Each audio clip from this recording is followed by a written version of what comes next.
Hi, you guys. Welcome back to Relatable. I'm Gabby, your spiritual bestie. I'm just letting you know today is a deep conversation, and I think it's so necessary because I feel a lot of us are really going through it. I'm not sure if you know this, but the real new year actually starts in spring. If you think of astrology, the first sign of the zodiac is Aries, and Aries kicks off spring. If you think of seasons, spring is what kickstarts life. It's the beginning of life.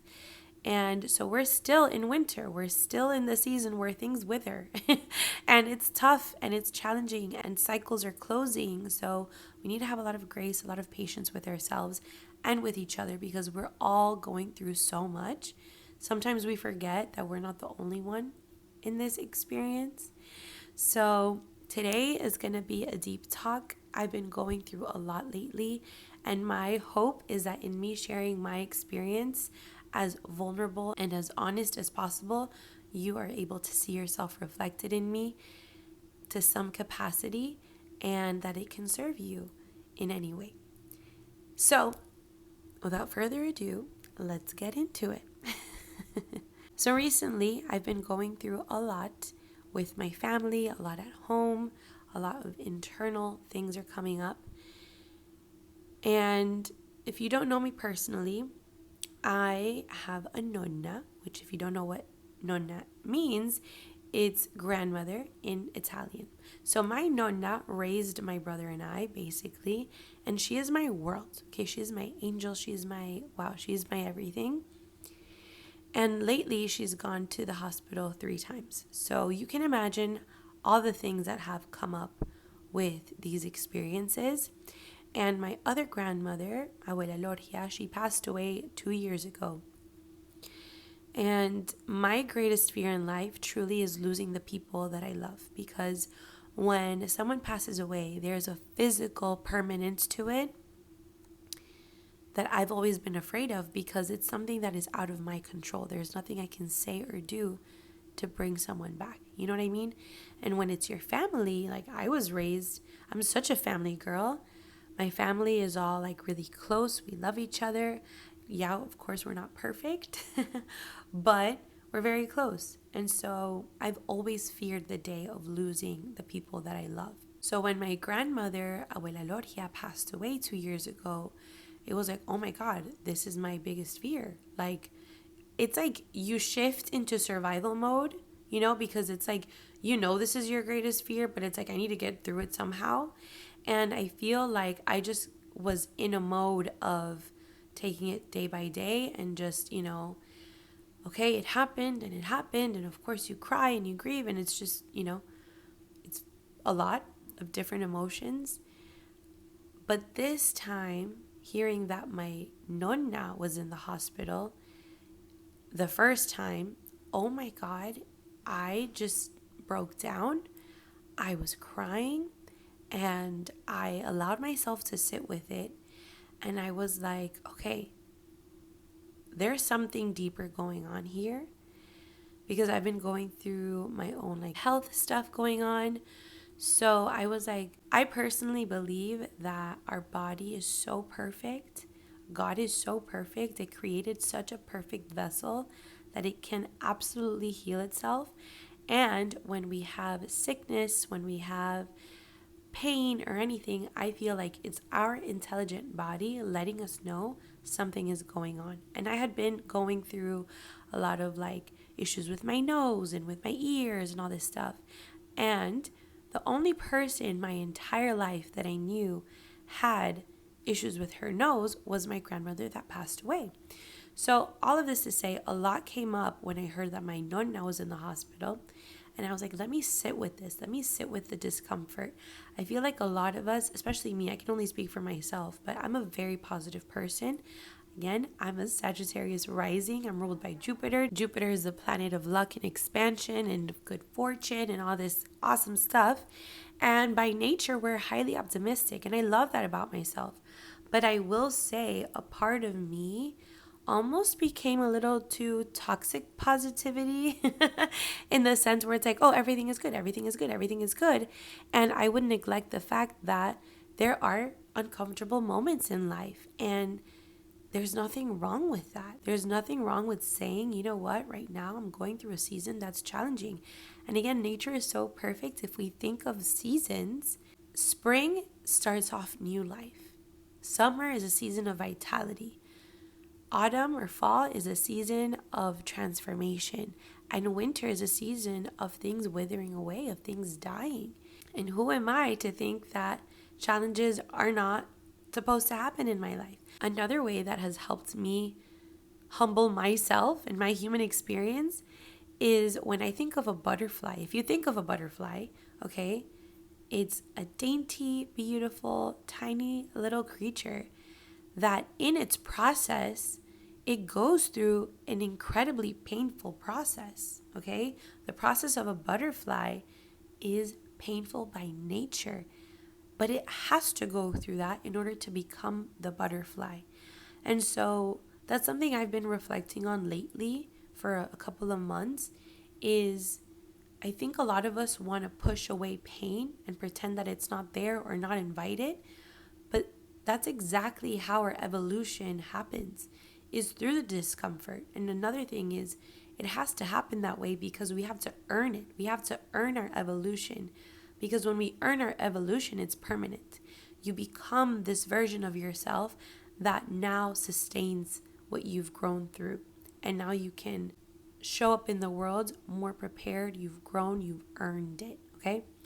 So all of this to say, I allowed myself to sit with the discomfort. And I came to remember and realize that my greatest fear in life is losing the people that I love. And I didn't allow myself to fully look at the fear when my grandmother passed away 2 years ago. So I let myself sit and look at the fear and feel the fear and let it pass my system. I cried, I yelled, I'm going to sit with the discomfort. I'm not going to try and self-soothe right now. Right now, I just need to feel. I need to release. I need to look at my fear and know that this is part of life and I can't run away from it. And I know this is getting like really deep so fast, but that's what kickstarted a lot of my emotional roller coaster lately. And it was very bittersweet. And I was finally allowing myself to live in that bittersweetness. Yes, everything has a purpose and it's all part of the perfect plan. And passing away is part of the experience. I'm not trying to make this morbid or anything like that. But more than anything, it's like I've finally allowed myself to experience the heaviness without running away, without the toxic positivity or just trying to come up with a solution. Is like, no, this feels shitty and I'm going to sit with it. And it can feel shitty and I don't have to be at my 100% today, tomorrow, in a week. It's going to take the time that it needs to take. And I allowed myself to be swept by this wave. And surprisingly enough, the more I allowed myself to go as deep as it wanted to go, that wave, the quicker I came out of it. And so this is a lot, I know. And with my grandmother, my nonna, going in and out of the hospital, it's been exhausting. It's been very tiring. It's brought up a lot of internal things within myself. And I think I just want to leave it at that. I think that was a really great message. And I feel like that should be the message, is to not run away from the challenges. Yes, they're painful and we're going to experience painful moments. But I've come to learn, thanks to my friend Saudi, that she would always remind me, but pain isn't bad. And I, again, being super positive, I'd be like, what are you talking about? I'm the type of person that the words you say is what's going to dictate your life. So you can't even use negative vocabulary at all. So when she would talk about pain, I'd be like, no, don't say that. Don't say that. And I've come to learn that pain is a process. That's just how I perceive it now. Pain is a process. When you go work out and you go up in weight, in your dumbbells, your weight, whatever, it's painful. It's painful getting used to this new weight. But once you do it long enough, you earn the strength, right? You earn the strength. And then when you go up a little bit higher, it's the same thing. So I've just come to a point where I'm able to look at pain as part of the process. I don't have to self-identify with pain, because if we look at pain and we victimize ourselves to the pain. But if I'm understanding that this is just part of the process, I create space. Does that make sense? When we become a victim to the pain, we think it's happening to us. We identify with the pain. We attach to it. But when I'm able to look at pain as a process, I create space. I'm here and the pain is here and the pain is going to pass. And I don't identify with it. I don't carry it. I don't make it a part of me. And that has been a huge game changer, because I just allow things to flow. Life is an ebb and flow. Life has ups and downs. And the thing is that it's not like this. It's like this. So yeah, there are dips, but you're still growing. You never go back to zero. You're always evolving. And I was telling my friend Dani about this yesterday. In life, your healing is a spiral. So it's not that you heal something and then you're good and you never deal with it ever again.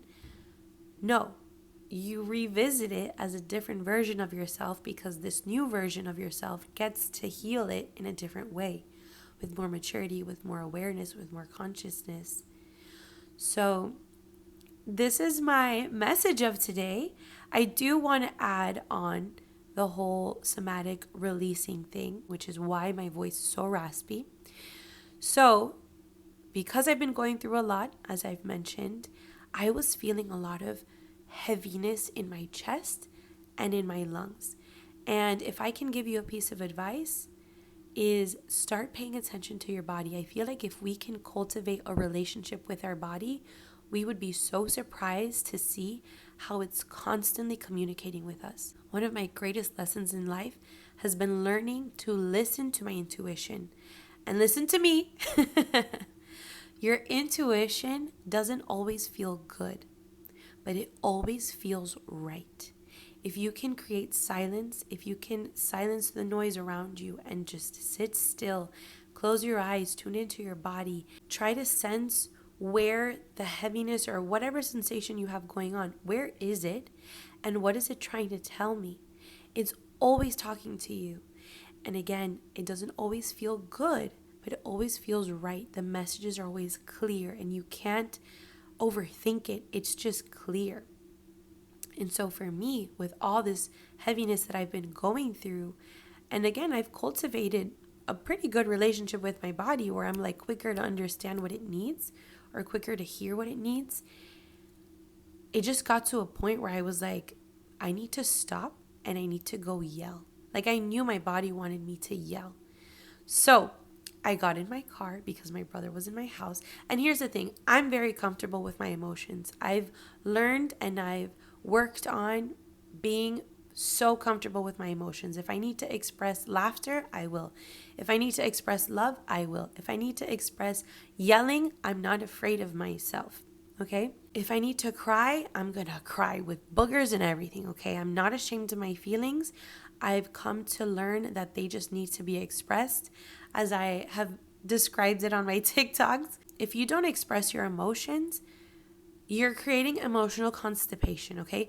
The same way you eat food and you poop it out later, the same way you drink water and you eventually have to pee it out, emotions, life will create a scenario, you'll go through something, and your body will create an emotion. And so we need to start viewing it as, I just need to release it. My body created an emotion, whether it's joy, whether it's grief, whether it's shame, whether it's whatever it is, anger, resentment. We're not here to judge it. We just need to release it. The same way you eat, you poop. The same way you create an emotion, let it out. And so our job is to create the spaces where we can release all of these emotions in a way that doesn't harm ourselves or the people around us. So create the safe space, create the intention for you to release what you need to release. So my brother was in my house and I was like, I cannot wait 1 second longer. I got a pillow. I got in my car. I drove to a visitor parking lot in my complex and I just yelled into the pillow. And I yelled and I yelled and I yelled and I yelled, and it felt good to yell, But again, I'm very in tune with my body. And again, I have a background as a singer, so I've had vocal training. As I was yelling, it felt very like from the diaphragm up. It felt very like head voice, chest voice. It felt very up. And because I've done somatic releases before, I know that when I'm really hitting the spot, it's like my whole body lights up, especially from the lower chakras. Because remember, your root chakra is what grounds you, is your sense of safety. So as I was yelling in the car, I'm like, I didn't really feel that. And I was like, you know what? I'm going home. Maybe today I just needed to yell. Maybe it wasn't this whole like thing. It's fine. When I get home, my brother wasn't home. So I was like, this is my perfect opportunity to get as messy and as loud as I need to without scaring anyone around me. Because I'm not scared of me. So I go in my room. I set the intention. I closed my eyes. I prayed, Father God, Mother God, Jesus, my loving angels, my loving spirit guides, my whole team, Mary Magdalene, just my committee of light. And when I closed my eyes and I was calling on to them, I felt so much support around me, undeniable. And I talked to my higher self, my inner child. This is what works for me. You know, you can absolutely pray in whatever way feels good to you. I checked in with my higher self and my inner child, and I said, hey, we're here to release what is not serving us. Whatever needs to go is welcome to go. I asked my angels and my guides for love and support. I knew they were supporting me. And more importantly, I knew that I was allowing myself to get messy and that I was safe. I affirmed that I am safe, and it is safe for me to release what needs to be released. I started punching the pillow. And when I tell you that whole sensation, that whole full body sensation of like, it's just a light that lights up within your whole system. You just get activated. That's the best way I can express it, is like your whole body gets activated. And I started punching the pillow, and I was yelling and I was yelling, and I was yelling frequencies that I had not yelled since I was a child. Okay. And it was just like allowing myself to release the rage that I have to this human experience, that we have to deal with such immense loss. Like that is, I feel like the bigger your heart is, the amount that you can feel in love is the same amount that you feel in pain, because it's all love. You know, when you feel grief, it's the awareness or just the sadness of that love not being there and still carrying that love. So I was just yelling and crying and just letting it get messy without judging myself, without shaming myself, without being scared of myself. Just get messy. It's okay. And I was able to come down from it. And immediately the day after, I felt better in my chest. I felt a weight lifted off. Of course, my voice was affected, but it was so much better. And physically, I did feel a little off. I feel like when you're carrying so much energetically that has been just stuck in your body, once you finally release it, there's like like we need to calibrate now. So I've been taking it easy ever since. But yeah, I wanted to share with you just the importance of releasing emotions. And I feel like, especially if you're someone that has never done this, you'd be surprised on how much you've been carrying without even knowing. So I want to invite you, if you're someone that has been feeling overwhelmed, if you've just been feeling this heaviness, or just, man, things are not, I feel down. I feel kind of like, I don't know, something's weighing on me. That is enough to just sit with yourself, set an intention, protect your energy, call in God, call in Jesus, call in your higher self, call in the universe, call in whatever you deem as unconditional, supportive, divine love to assist you in that moment to release. And for me, punching a pillow has been so therapeutic. I honestly am so thankful to Grecia for sharing this exercise with me, or advising me to do it, because ever since she told me about this, whenever I feel heaviness, whenever I feel off, I immediately go to the pillow and I'm like, okay, I don't know what needs to come out of this, but I create this space and I allow it to flow through out of my system. Let's see it. Let's acknowledge it. Let's release it. Let's love it. Let's thank it for whatever it needed to bring into my life, whether that's awareness, whether that it's just whatever it is. Grateful for the experience, grateful for the lesson, and send it love. And now I can move forward in life, not carrying that heaviness. So I hope that this has helped you. I hope that it's encouraged you. Again, our feelings just want to be recognized and they want to be expressed. Our job is to release them in a healthy and safe way where we don't harm ourselves and those around us. I cannot reiterate that enough, okay? I'm here to encourage you to release the anger, to release the pain, to release the sadness, release all of it, but do not harm yourself or those around you. Punching a pillow is great because it's a pillow and you're allowed to get messy. You're allowed to, maybe you want to punch the bed or the cushion, something where you can't harm yourself, but you're allowing yourself to really go there. I hope that this helps you in any way. I hope that you've been able to see yourself in this message to some capacity. Thank you so much for sticking around in this conversation. Please know that I'm here doing this life with you. And I'm so honored to be a messenger for the divine and that this helps both of us. And I always say maybe the most spiritual thing we can do is embrace our human experience, because if you think of it, our nature, at least this is how I choose to believe it, our nature is spirit. Our nature is one with God. Our nature is divine consciousness. That is our root. That is our nature. And so our human experience is the gift we've been given to experience. And that human experience is not easy. It's the 3D. But just because it's not easy, it doesn't mean it's not beautiful. It doesn't mean that it's not a gift. Of course it is. But it comes with challenges because the challenges are here to help us evolve. The challenges are what shape us and mold us and break us so perfectly so that we can grow to who we're meant to be in the greatest good of ourselves and the world around us. I hope that you've enjoyed this episode. Please share it with anyone you feel will benefit from this message. I love you. I care about you. I know you're going through a lot and you're handling it so beautifully. Please take care of yourself. Please be compassionate with yourself and those around you, because right now a lot of us are going through a lot. And if we were just a little bit kinder with ourselves, we can absolutely be kinder to the world around us. I love you. Have a beautiful day, and I'll see you next week for the next episode with a whole different message that I don't know what it will be on, but how exciting is that? Love you. Thanks for watching. Bye.